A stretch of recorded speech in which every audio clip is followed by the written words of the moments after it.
Maabitha a borithi nĩ mahonoketie ngamĩra 41 na irĩa iraiyĩtwo itũũra-inĩ rĩa LMD Burat kaunti-inĩ ya Isiolo na irĩa ciyĩtwo ũtukũ wa gũkĩa ũmuthĩ. Kũringana na kamanda wa borithi mwena wa Isiolo Moses Mutisia, maamũkĩrĩte riboti ĩno kuma kũrĩ mũingĩ na kũrũmanĩrĩra na ngamĩra icio irĩa macoketio ũtukũ wa gũkĩa ũmuthĩ. Kũringana na Mutisia, nĩ mongereire namba ya maabitha a borithi no marethana na ngamĩra 17 irĩa citarĩ ciramenyeka kũrĩa cirĩ kwa ndagĩka ĩno, gũkũ akĩũria ndũrĩrĩ kũiga thayũ na matikae kwĩrĩhĩria.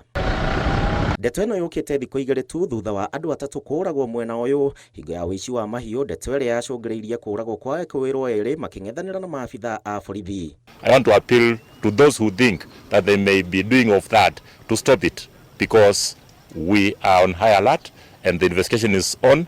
We are going to do our level best to ensure that everybody lives peacefully. Munini wa munene wa borithi Gilbert Masengeri ũrĩa ũratongoria mĩhang'o ya gũcokia thayũ mwena ũcio ningĩ nĩ oretie mũingĩ kũiga thayũ na mahe maabitha a borithi kahinda nĩgetha kũnina ũici ũyũ ũrĩa wambarĩte na gĩkĩro kĩnene. I've been to the area in order to coordinate the operation that is ongoing with the officers who are already on the ground to ensure that normalcy is returned. Handũ-inĩ ha Inooro TV, njĩtagwo Gĩcimo Joseph.